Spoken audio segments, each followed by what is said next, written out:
Generation को lead करो। अब मैं और आगे चलना चाहता हूं और एक ऐसी स्टोरी पे मेरी निगाह जा रही है जो कि हम सब के लिए एक बहुत इंस्पिरेशन है। और हम सब जानना चाहते हैं उस व्यक्ति की कहानी जो आज हमारे बीच में है, जो एक सिक्योरिटी गार्ड की नौकरी करते थे। वो बड़ी इंटरेस्टिंग कहानी है यार, हम सबको सुननी चाहिए, नहीं? क्या बोलते हो Amit Gupta ji? Yes sir sir certainly, बहुत इंस्पायरिंग है सर। तो मैं चाहूंगा कि संदीप जी उनसे सवाल पूछे। सत्येंद्र सिंह हमारे पास हैं और संदीप जी के सवाल सुनेंगे। तो सत्येंद्र जी, आपके पास मौका है आज हमारे यूथ आइकन से बात करने का, और आप उनसे चाहें तो कुछ पूछ सकते हैं और संदीप उनसे चाहें तो कुछ पूछ सकते हैं। Over to Sandeep. Thank you sir. Thank you so much sir. बाकी सत्येंद्र जी का जो स्टोरी है, हम तो सबसे पहले स्टोरी जानना चाहेंगे क्योंकि मैंने इनको सुना था उधर रेडिसन फरीदाबाद में, and it was like marvellous sir. वो आउट ऑफ द वर्ल्ड है वो। तो सत्येंद्र जी, जैसे हम सब लोग जान के आपकी स्टोरी को एकदम से इंस्पायर हो गए, तो एक बार आप, हम अब देखो आपको 12-15 हजार लोग सुन रहे हैं, तो एक बार सत्येंद्र सर वो सुनाओ सारी स्टोरी। कितना रुपया लेके आए थे आप, कैसे सिक्योरिटी गार्ड रहे? अच्छा, और मैं एक बात और बोल देता हूँ। सत्येंद्र जी आज गौतम बालाजी का बहुत धन्यवाद दे रहे हैं क्योंकि इनका चेक 1,01,00,000 रुपए का है। कहना अगर गलती से 200 रुपए कम मिल जाता तो आज बुलाते नहीं मुझे। बिल्कुल सर, बिल्कुल। जी सत्येंद्र सर। सर मैं वैसे राजस्थान के करौली डिस्ट्रिक्ट से बिलोंग करता हूँ, श्री महावीर जी गांव से।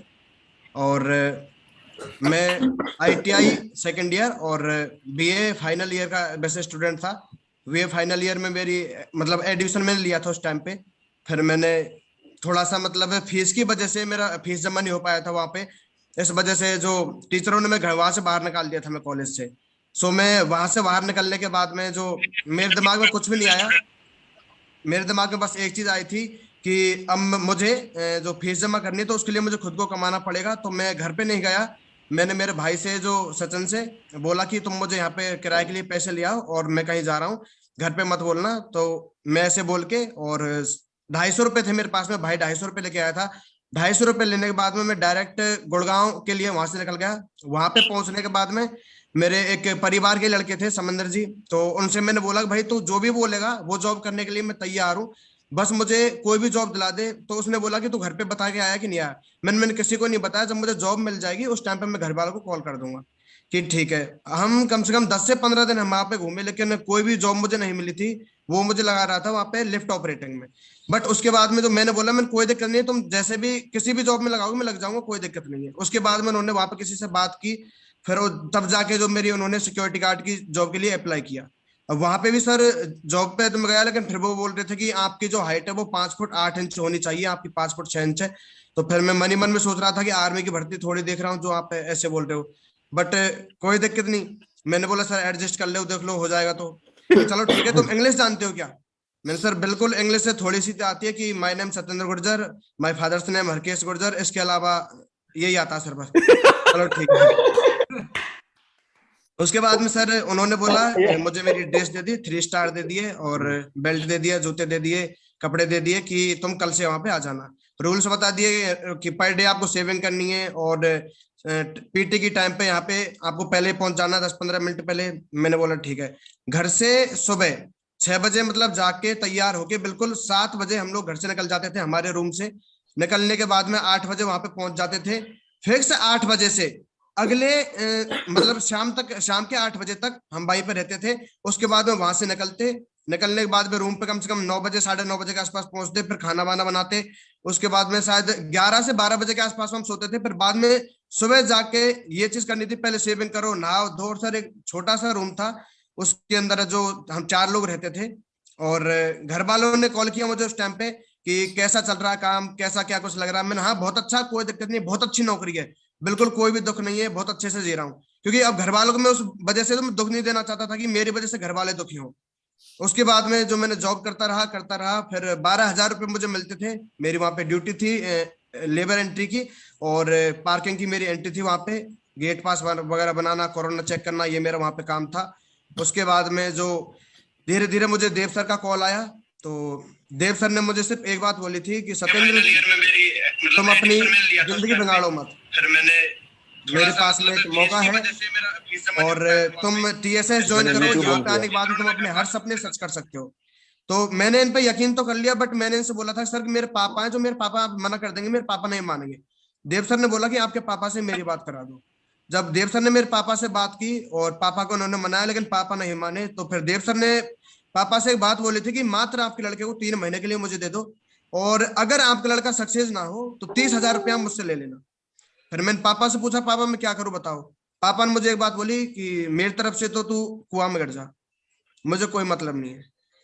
उसके बाद में जो मैं वहां से निकला, और देव सर ने मुझे 450 रुपए डाले थे सर। उस टाइम पे मेरे पास में पैसे भी नहीं थे, तो इन्होंने मुझे पेटीएम किया, वो मैंने कैश निकलवाए। फिर किराए वहां से मैं शाम को बैठा था, सुबह मैं जयपुर पहुंच गया था लगभग 5-6 बजे के आसपास। वहां पे जाने के बाद में मैंने स्टार्ट किया, और कुछ भी समझ में नहीं आया था शुरुआत में, तब क्या करना क्या नहीं करना। जिंदगी में कभी कोई नेटवर्क मार्केटिंग भी नहीं की थी, और धीरे धीरे करता रहा। 3,000 रुपए की उस टाइम पे मैंने शॉपिंग की थी, 100 PB का कंसिस्टेंसी किया था। उसके बाद में जो सीधी सी बात है कि मतलब देव सर ने बोला कि सिर्फ जैसा मैं बताऊं वैसा वैसा करता जाना। मैंने बोला ठीक है। पहले महीने में 123 रुपए का चेक आया। 123 का चेक सुनते ही सर मतलब अजीब सा हो गया कि मैं इसका क्या करूं, घर वालों को क्या जवाब दूंगा कि तूने इतने दिन यहाँ पे काम किया, तुझे 123 रुपए मिले, इससे अच्छा तो तू उसी जगह पे था, कम से कम 12,000 तो कमाता था। तो फिर घर वाले बोल रहे थे देख लिए तेरी कंपनी, 123 रुपए मिले। मैंने बोला ठीक है अभी आगे चलते जाओ, क्योंकि देव सर ने 3 महीने के लिए बोला था। और आगे किया, 7,000 का पे आउट आया। फिर बोले कि बस एक ही बार आएगा, अगले महीने नहीं आएगा। थोड़ी और कोशिश की, फिर 14,000 का चेक आ गया। फिर बोले कि बस 2 महीने आ गया, उसके बाद में तुम्हारे पास में कुछ भी नहीं आएगा, ये कंपनी छोड़ के भाग जाएगी। उससे जो तुम्हारा वो है सुपरवाइजर है, उसके नंबर जरूर सेव रखना, वो काम आएगा तेरे। मैंने बोला ठीक है सर।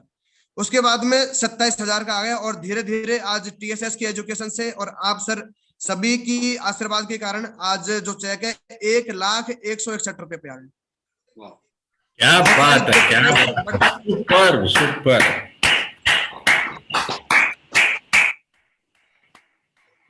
फैंटास्टिक। सत्येंद्र सर, मेरा एक सवाल है, छोटा सा सवाल है। मेरा ये सवाल है कि जब आपका पे आउट आया 123 रुपए का, चलो अपलाइन ने बोल दिया था 3 महीने काम करना है, फिर दूसरे महीने कंसिस्टेंसी करने के पैसे कहाँ से आए, और माइंडसेट कहाँ से आया कि दूसरे महीने यार 3,000 रुपए फिर दोबारा से लगाऊं, पहले महीने तो 123 रुपए का चेक आया है। तो जो माइंडसेट आया वो कहाँ से आया? सर मेरे पास में 5,000 रुपए थे उस टाइम पे। जब मुझे 1 तारीख के वो 3,000 तो ऑलरेडी थे, और जो मेरी सैलरी मिली थी तो उसमें से 2,000 रुपए और बचे थी, यानी 3,000 का तो पहले महीने मैंने कर लिया था। उसके बाद में 1,000 रुपए मैंने और मिला के फिर मैंने अगले महीने का कंसिस्टेंसी किया था। और माइंड सेट मेरा सिर्फ उसी टाइम से था कि देव सर ने मुझे बोला था कि तुझे 3 महीने टिकना है, तो मुझे पता था 3 महीने ये जो बोलेंगे वो काम मुझे करना है, बस जो उन्होंने बोला है। इसके अलावा मेरे पास में इस बिजनेस के अलावा कोई और जरिया भी नहीं था, क्योंकि मैं वहां से भी छोड़ के आ गया था। तो ये भी एक दिक्कत थी कि मैं घर वालों को क्या मुंह दिखाऊंगा, कैसे उनसे बात करूंगा। मुझे जो भी करना है इस बिजनेस में करना है, मुझे सक्सेस होकर दिखाना है। और आज जब 1 लाख का चेक आया तो पापा से बात हुई होगी, तो वो जो पापा आपको सिक्योरिटी गार्ड के लिए तो ओके बोल रहे थे, नेटवर्क मार्केटिंग के लिए मना कर रहे थे, तो आज 1 लाख के चेक के लिए क्या बोले? बस मेरा आखिरी सवाल है सर। मैं सच बता रहा हूँ, मतलब घर में मतलब अलग ही खुशी है। और इसका बाद में सिर्फ एक जवाब है, जो उत्तर है, जो एक चीज से देना चाहता हूँ कि आज घर में पैसे कमाने की वजह से इतनी इज्जत होती है, जैसे किसी जो हमारे जीजाजी होते हैं ना, तो उनकी भी इज्जत नहीं होती जितनी मेरी इज्जत होती है, कुल मिला के बात है।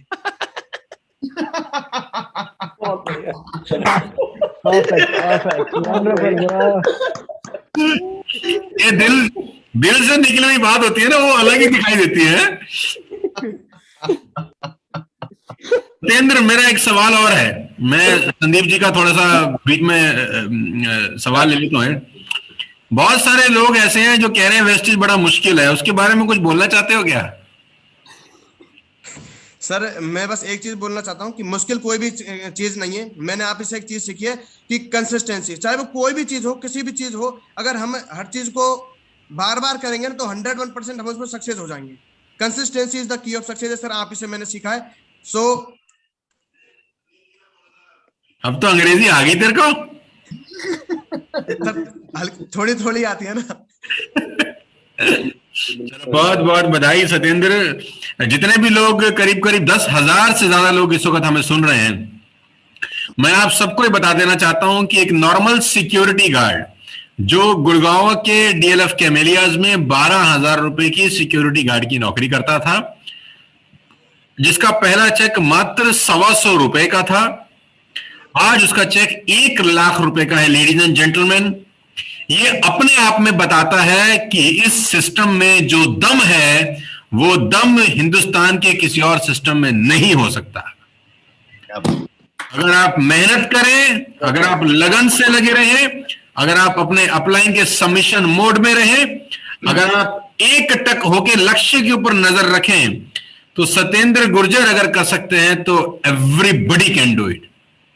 और सत्येंद्र का उम्र 21-22 साल का है लेडीज एंड जेंटलमैन, मात्र 21-22 साल है, 19 साल 19 साल का है, क्या बात, मात्र 19 साल की उम्र है सत्येंद्र की। और जब इसने स्टार्ट किया था तो इसकी उम्र 18 साल या 18.5 साल या 18.25 साल रही होगी। 100 रुपए, 125 रुपए के चेक से शुरू किया और आज 1 लाख रुपए का है। मैं फिर आपसे कहना चाहता हूं, प्लीज ध्यान से सुनिए हर इंसान को जो आपसे आज मिलने आया है। इतने सारे करोड़पति लखपति लोग एक साथ कभी मिलते नहीं है, दर्शन भी नहीं होते हैं। ये सब चीख चीख के, चिल्ला चिल्ला के अपनी कहानियां सुना के आपको कह रहे हैं कि आप दुनिया की सबसे खूबसूरत जगह पर हैं। सिर्फ मेहनत करिए, बस सिर्फ मेहनत करिए। आप दुनिया की सबसे खूबसूरत जगह पर हैं, मेहनत करिए और टाइम दीजिए। साल, 2 साल, 3 साल, 4 साल, 5 साल दीजिए इस बिजनेस को। अगर सत्येंद्र एक सिक्योरिटी गार्ड की नौकरी से 100 रुपए से 1 लाख रुपए पे पहुंच सकते हैं मात्र 1 साल में, और यही सत्येंद्र अगर 5 साल के बाद वेस्टिज से 15 लाख रुपए कमा रहे होंगे तो कहां जाके मुंह छुपाएंगे बाकी लोग। अगर सत्येंद्र 5 साल के बाद बोले मैं 15 लाख रुपए कमाता हूं और सिक्योरिटी गार्ड की नौकरी करता था 5 साल पहले, तो मुझे लगता है कि बहुत सारे लोगों को बड़ी आत्मग्लानि हो जाएगी यार। और एवरीथिंग इज पॉसिबल। 20 साल पहले मेरे लिए भी लोग ऐसे ही बोलते थे जब मैं नेटवर्क मार्केटिंग में नया नया आया था कि कल के बच्चे हैं क्या करेंगे, लेकिन देखिए कि हमने क्या कर दिया है। यही आने वाली जनरेशन है, हमसे यही लेके जाएंगे ये 20 साल, 21 साल, 22 साल के नौजवान, ये हिंदुस्तान को लीड करेंगे आने वाले टाइम में। बहुत बहुत बधाई सत्येंद्र, कॉन्ग्रेचुलेशंस। इसी तरह मेरे दोस्त आगे बढ़ते रहो और लठ गाड़ दिए भाई तुमने भी, जोरदार तालियां मैं चाहता हूं एक बार सत्येंद्र सिंह के लिए, गुर्जर के लिए बताएं। बहुत बहुत बधाई और बहुत बहुत आभार।